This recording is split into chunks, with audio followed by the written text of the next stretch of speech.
바람을 피는데도 여러 가지 목적이 있었을 텐데 육체적 바람을 펴서 오시는 분들은 주로 어떤 특징이 있으실까요?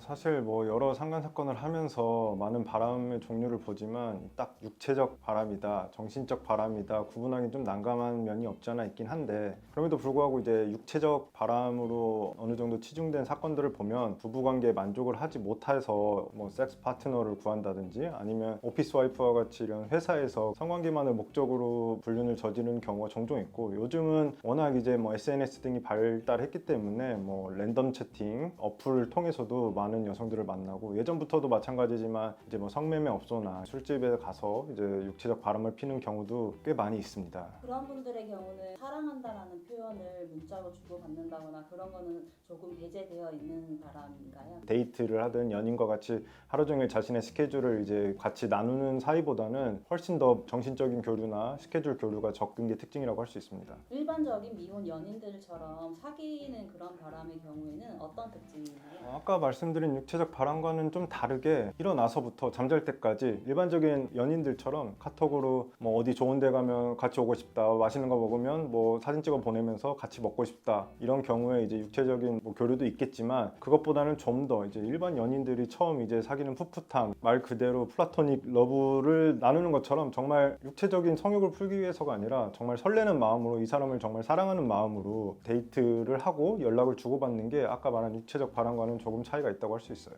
정신적 바람은 어떤 경로로 주로 이렇게 빠지게 되나요? 정신적 바람의 경로도 매우 다양해요. 뭐 일반적으로 지인 소개를 통해서 만나는 경우도 있고, 그리고 아까 말씀드렸듯이 뭐 랜덤 채팅 어플을 통해서 만났더라고 하더라도 육체적 바람뿐만 아니라 정신적인 바람으로 빠지는 경우도 많이 있고, 그다음에 아까 말씀드린 오피스 와이프지만 직장 동료 간의 관계에서도 서로의 사정을 잘 알지만 서로 힘든 사정을 교류하면서 정신적 바람으로 빠지는 경우도 많이 있습니다. 정신적으로만 교류를 하고 육체적인 바람이 동반되지 않는 경우는 거의 없다고 보면 될까요? 저에게 이제 어떤 사건 의뢰를 하러 오시는 분들은 이제 예를 들어 이제 카톡을 보면서 제3의 이성과 이제 어떤 카톡을 주고 받는다로 시작을 해서 결국 파고파고 들어가다 보면 육체적 바람까지 이어지는 경우에 비로소 이제 저한테 오는 경우들이 많기 때문에, 뭐 물론 정신적 바람만 존재한다고 할 수도 있지만, 제가 하는 사건 위주로 말씀드리면 정신적인 바람만 있는 사건보다는 결국에는 육체적인 바람까지 가는 사건들이 저한테 오기 때문에 제가 보는 사건들은 대부분 육체적인 바람이 동반된다고 할 수 있습니다. 오로지 그 섹스만을 위한 육체적 바람과 정신적 바람 어떤 것이 더 배우자를 아프게 한다고 생각하시나요? 육체적 바람, 정신적 바람 어느 게 더 경중이 있다 말씀드리기는 어려워요. 왜냐면 내가 정말 믿었던 남편이 육체적으로 다른 이성과 성관계를 했다는 것도 매우 정신적으로 충격이 크지만, 그것 못지않게 정말 정신적으로 다른 사람과 사랑에 빠져서 자기는 이제 그러한 사랑을 느끼지 못하는데 다른 여자에게 예전 연인 때 느꼈던 풋풋함을 표현하고 있다는 것에 대해서 매우 충격을 받으시는 분들이 많이 있고, 많은 분들이 와서 말씀을 하실 때 그러신 분들이 많아요. 여성분들 같은 경우에도 남편이 성매매든 뭐 술집에 가서 한번 성욕을 풀기 위해서 하는 거는 용서할 수 있지만, 다른 정말 연인처럼 자신이 현재 느끼지 못하는 감정을 다른 여자에게 표출한다는 거에 대해서 매우 많은 분노를 느끼는 걸 보면, 물론 사람마다 다소 차이가 있겠지만 육체적 바람 못지않게 정신적 바람에 많은 충격을 받으시는 것 같아요. 그러면은 이렇게 상간소송까지 오시는 의뢰인들은 육체적 바람과 정신적 바람 중에 비율이 어느 정도 되나요?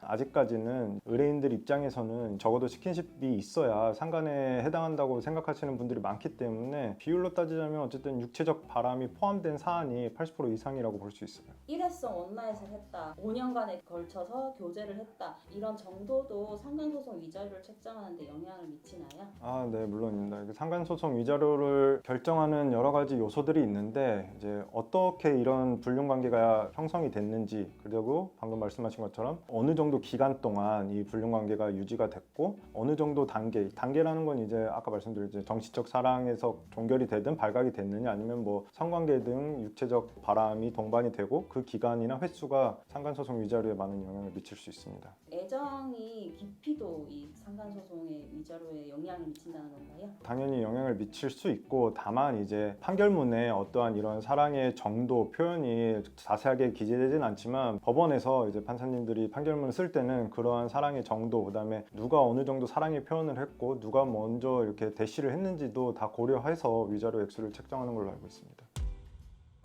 상간 피고 입장이든 아니면 이제 상간 원고의 배우자 입장이든 다들 각자의 사정은 있습니다. 배우자가 부부관계를 잘 해주지 않는다든지 아니면 기타 배우자의 성격이 나와 너무 맞지 않고 아이한테 너무 집중해서 나한테 너무 소홀하다 뭐 이런 등등 여러 가지 사유가 있을 수 있지만 그렇다 하더라도 서로 간에 이제 부부 쌍방이 갈등이 있고 부족함이 있으면 서로 소통하고 채워나가는 쪽으로 가야지 그거를 이제 외도라는 방향으로 정당화시키는 거는 옳지 않기 때문에 부정행위는 소송을 해도 어떤 경우에도 합당화되는 경우가 절대 없습니다. 그렇기 때문에 비록 어떤 가족 내에 문제가 있더라도 가족 내에서 해결하길 원하고 법도 그런 취지로 소송들이 이루어지기 때문에 본인이 아무리 각자의 사정이 있겠지만 불륜만은 절대 해서는 안 된다.